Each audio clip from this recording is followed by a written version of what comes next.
This is The Book of Life, a podcast that uncovers life lessons from Judaism's most important book, helping you power your day with purpose. Here is Ruchi Koval. Have you ever baked a batch of chocolate chip cookies and forgotten to put in the pinch of salt? Well, I have. I figured, what could be so terrible? After all, it's only a pinch. Anyway, who wants salty cookies? Not me. Then I tasted them, possibly before they were baked. I'll never tell. They tasted terrible. It wasn't like I tasted them and said, gosh, these need a little more salt. I tasted them and they just tasted bad. I never noticed how important that little pinch of salt was in a recipe for sweet cookies. The Torah study path called Musar is a program of character improvement to enhance one's spirituality. In Musar, we study our own character traits and try to systematically improve them with tools like text study, peer support, meditation, and practice. Musar likewise teaches that character development is like a recipe. Every character trait, like kindness, patience, joy, generosity, is necessary in the mix. We need each of these character traits in life. We even need our negative character traits.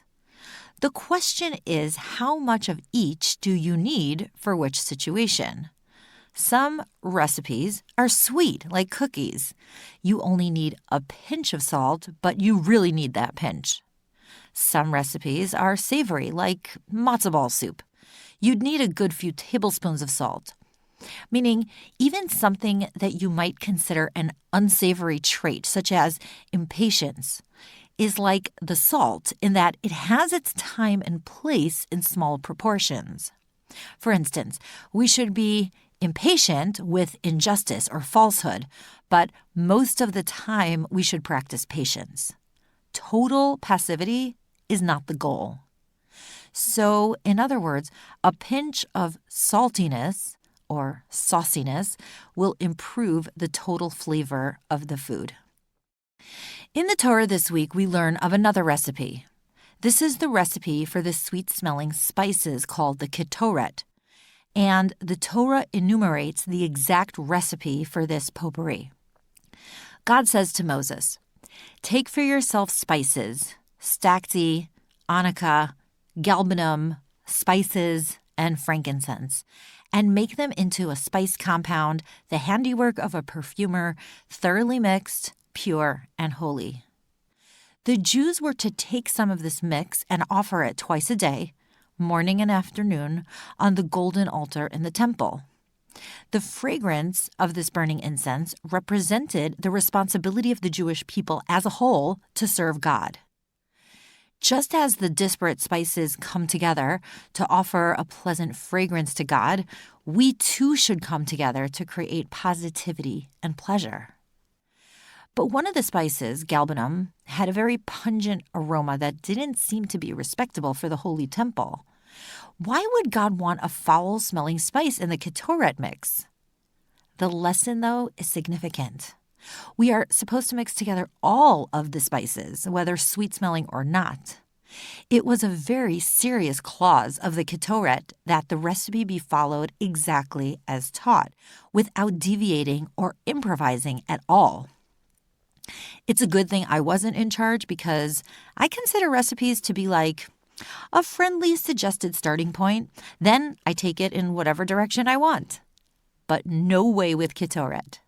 It was very holy and super specific. All spices must be exactly as stated, including the galbanum. The galbanum, see, with its strong odor, represents the sinners among us.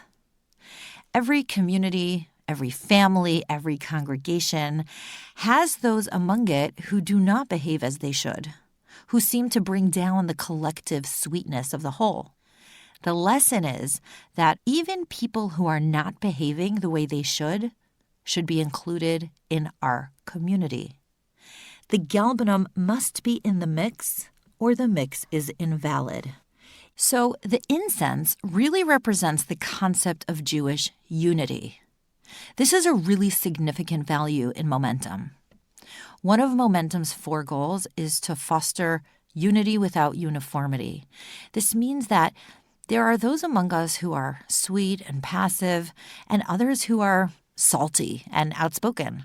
Some are quite observant, and others are not at all. There are those who have a strong and abiding faith in God, and some question whether a higher power exists.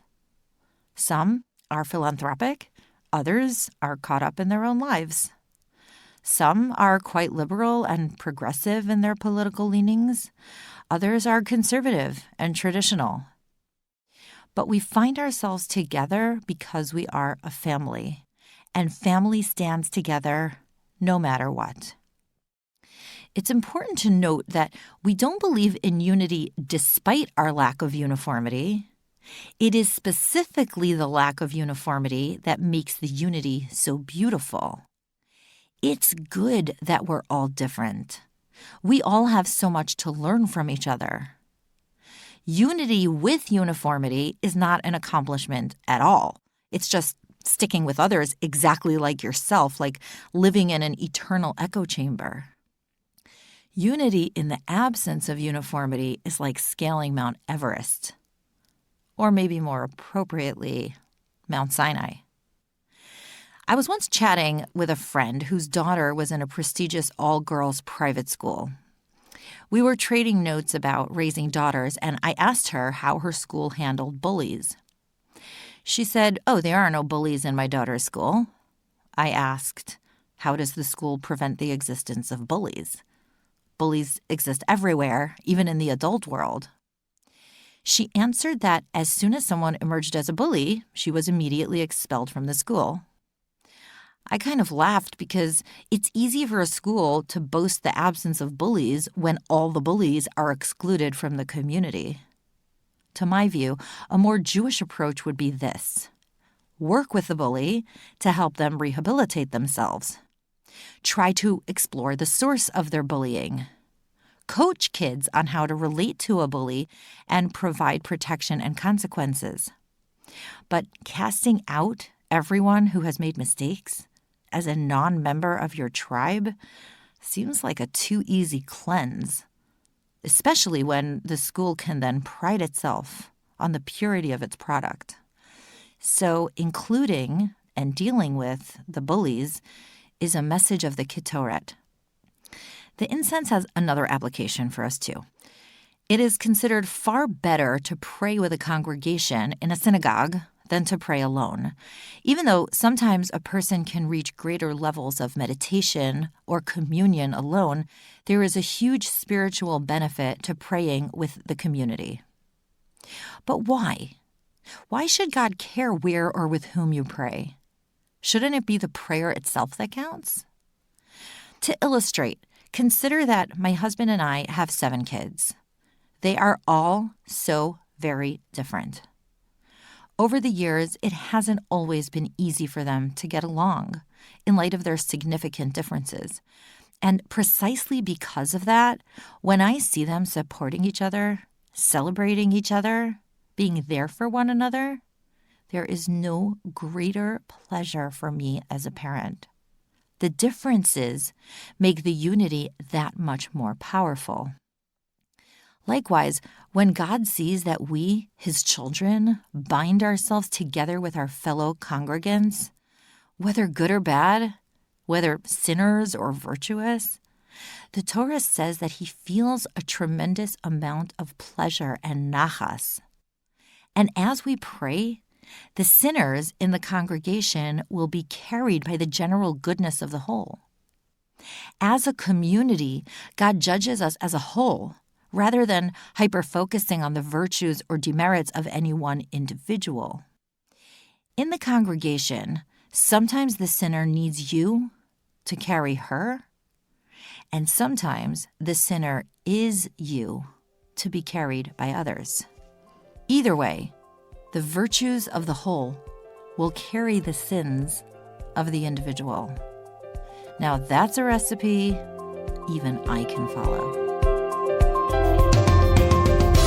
This is the Book of Life. Don't forget to rate, review, and subscribe to Momentum Podcasts on Apple, Spotify, or wherever you get your podcast. Join Ruchi again next time for more meaning and inspiration from Judaism's most important book, to power your day with purpose.